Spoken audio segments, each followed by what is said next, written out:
Здравствуйте, друзья! Сегодня 1 июня 2023 года, первый летний день и день защиты детей. Мы сейчас в Несебре, вот в Артиуме, Центре культуры и образования общины Несебр, получили афишку такую, и там в этой афишке сегодня анонсируется 18:30 ежегодный концерт для детей. Посмотрим, чем они нас там порадуют. Ну вот мы идем по фактически главной улице города Несебр. Это улица Хана Крума. На ней расположен социальный центр, почта. Ну, вот такие вот здесь магазинчики.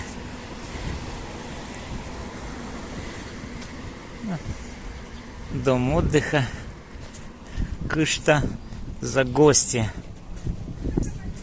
Гостиница. Вот такие вот здесь сувенирчики.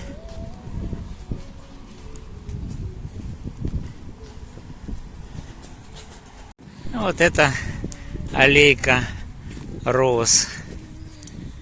Такой вот над морем мини-парк.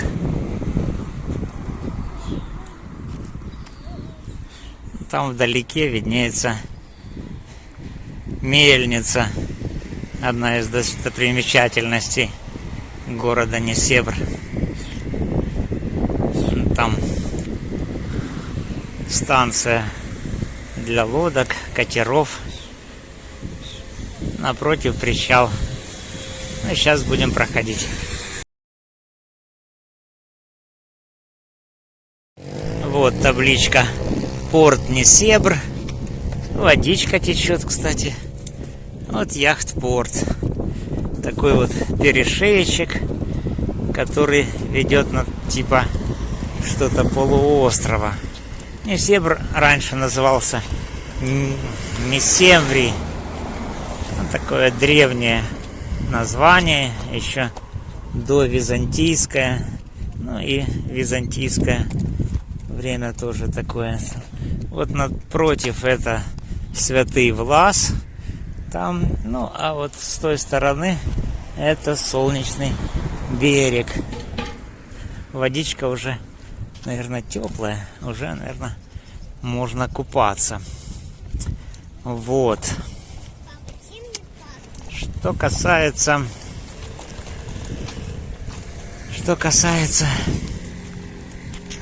наших культурно-исторических связей между Украиной и Болгарией, то почему-то в культурном центре не заинтересовались моим предложением об организации встречи украинцев и болгар по поводу раскрытия информации о возникновении первого болгарского христианского государства на территории Украины, Старая Великая Болгария, которая была расположена в Поднепровье, в Крыму, на Дону и Кубани. Ну, это был такой дежурный там работник, и может он не очень-то адекватно реагирует. Вот, кстати, это мельница Несебрская. Да, вот сюда в Несебр в том числе пришли болгары в 7 веке, после того, как их с территории, где расположена сейчас Украина, с территории Старой Великой Болгарии потеснили хазары.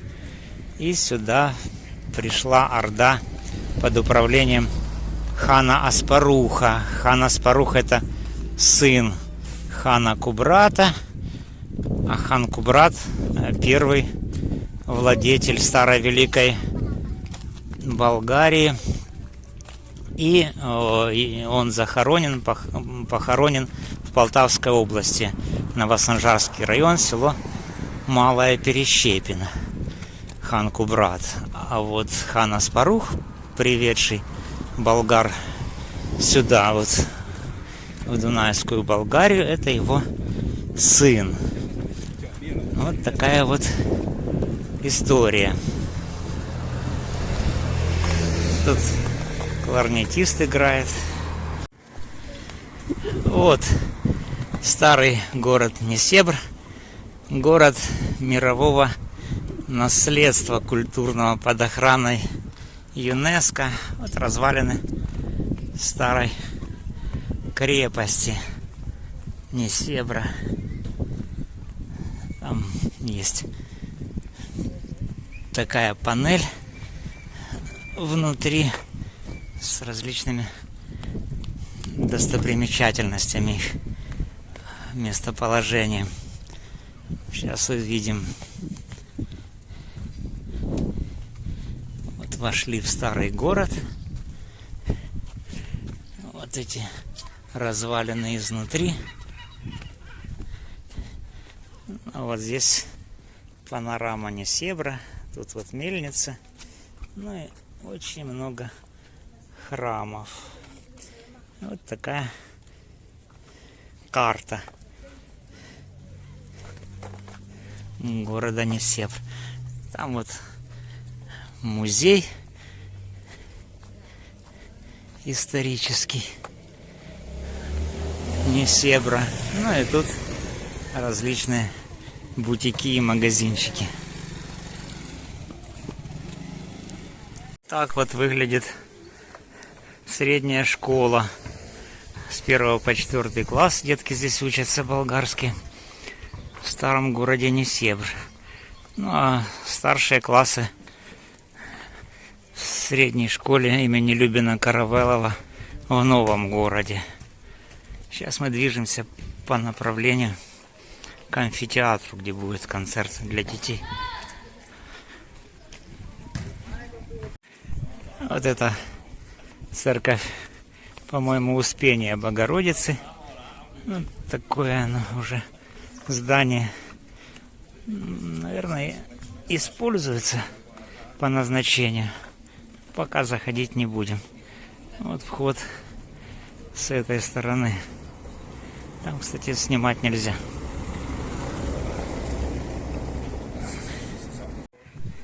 А вот здесь вот дорожка к амфитеатру. Посмотрим, что там сейчас. Это чайки так кричат.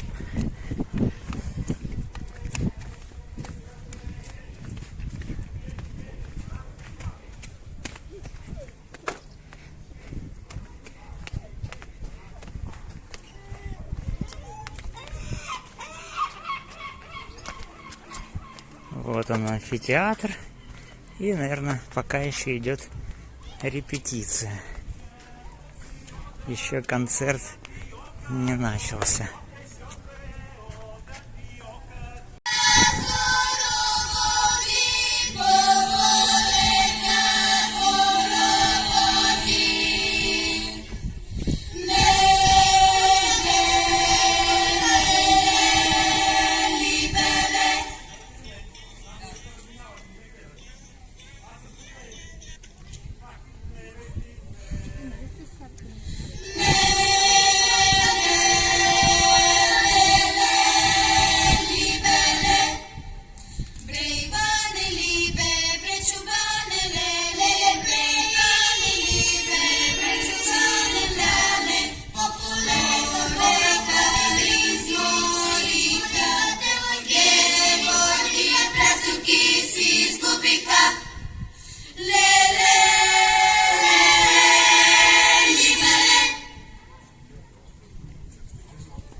Ну, это опять репетиция.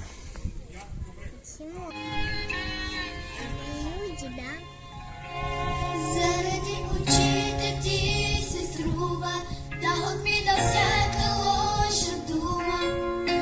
Мълчание, моя любов. Заради косите ти си струва да заспивам сам и да сънувам. Озряла ръж, моя любов.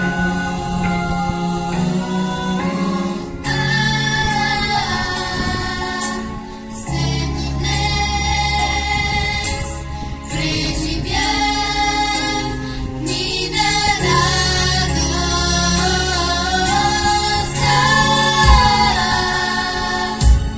Как сега казвам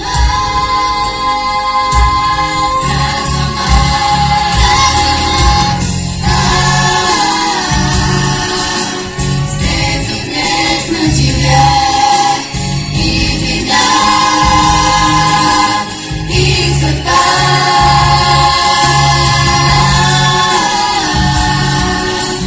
Чак сега казвам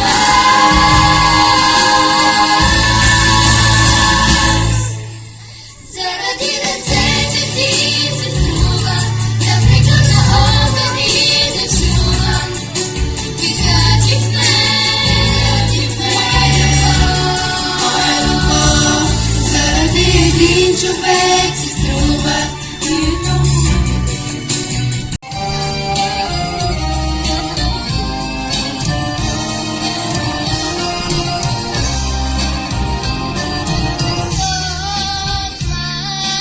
караш, майчинко, с мамо вреш.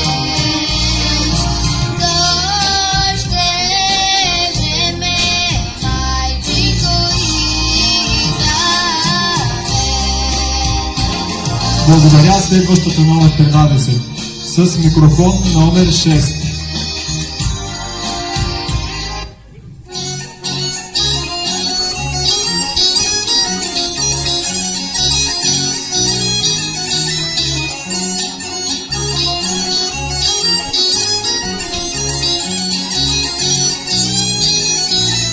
Корибаре, като ходите, корибаре, по колибите, корибаре, отварях ниви, корибаре, колибарките.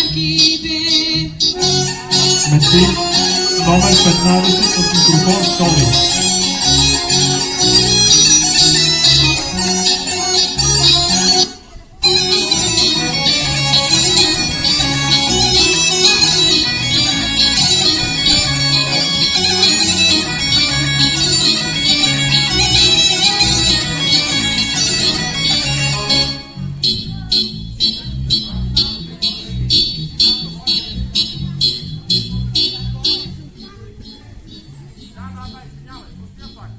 Никова майка ходеше, Марини с горна долна махала.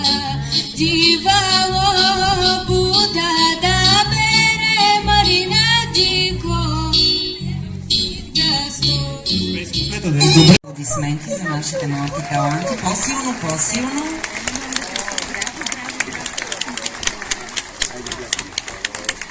И приятно гледане.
Ну вот мы с вами, друзья, побывали на концерте, посвященном Дню защиты детей 1 июня. И вот это Солнечный берег, уже сезон в полном разгаре. Вот они, парашютисты, загорающие, отдыхающие, купающиеся люди.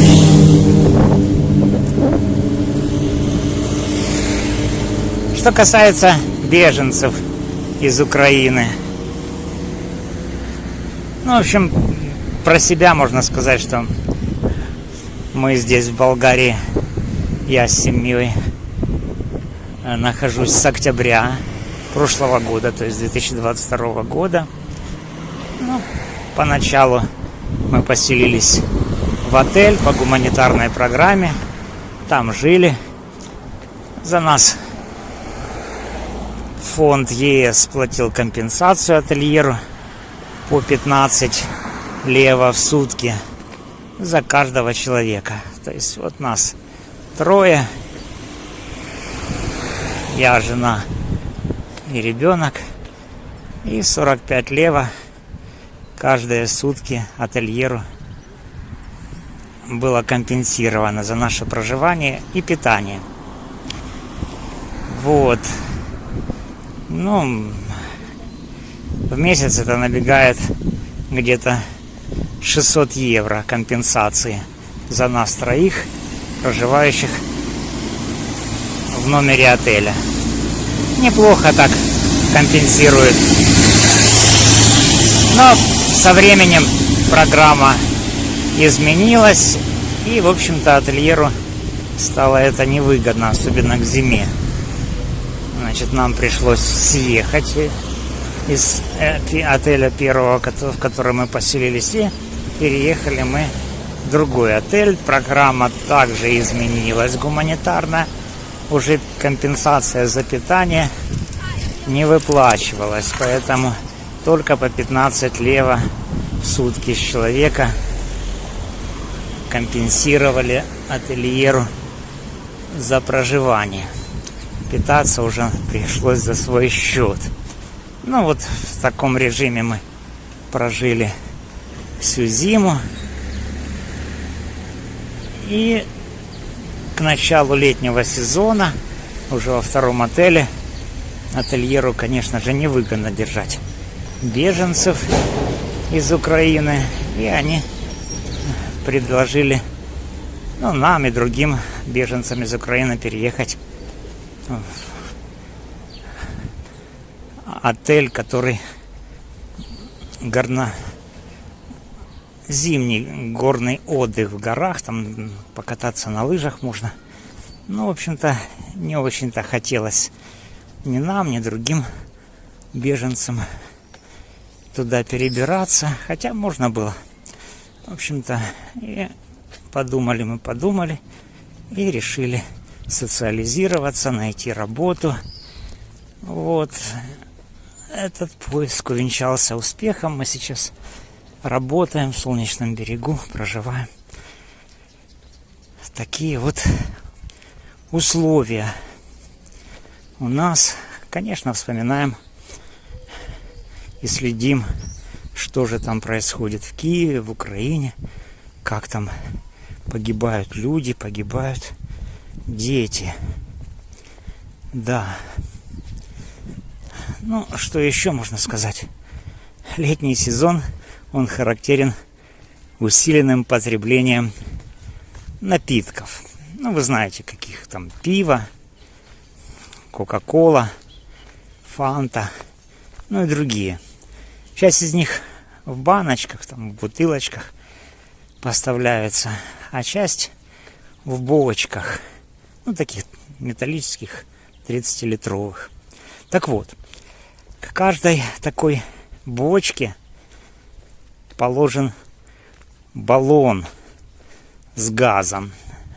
Этот газ СО2, то есть двуокись углерода, знаменитая двуокись. И по этому поводу известный миллиардер американский Билл Гейтс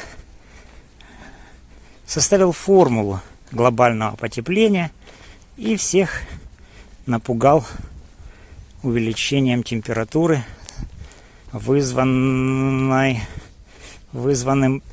увеличением количества СО2. А это СО2, по той формуле, которую привел Билл Гейтс, увеличивается в связи с ростом населения на Земле. Поэтому косвенно из этой формулы следует, что чем меньше населения, тем, значит, меньше потепления. Поэтому в начале уменьшения было вызвано население пандемией, массовая смертность. Теперь, например, война российско-украинская, и тому подобные вещи.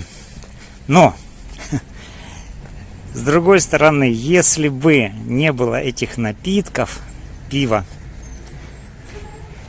фанты, кока-колы, то есть глобальные корпорации их выпускают, и их производство и потребление связано с выделением СО2, причем в таких немаленьких количествах, несравнимых с тем, что выделяют животные, человек. Поэтому, в принципе, можно было бы проблему начать решать с запрета производства и потребления газированных напитков, в которых используется тот самый СО2, который вызывает таки повышение температуры и глобальное потепление. Так что хотелось бы, чтобы Билл Гейтс и корпорации обратили на это внимание и, может быть, пожалели человечество, перестали бы его истреблять болезнями, войнами, а просто прекратили бы производство и потребление напитков, газированных СО2. Пока. До новых встреч.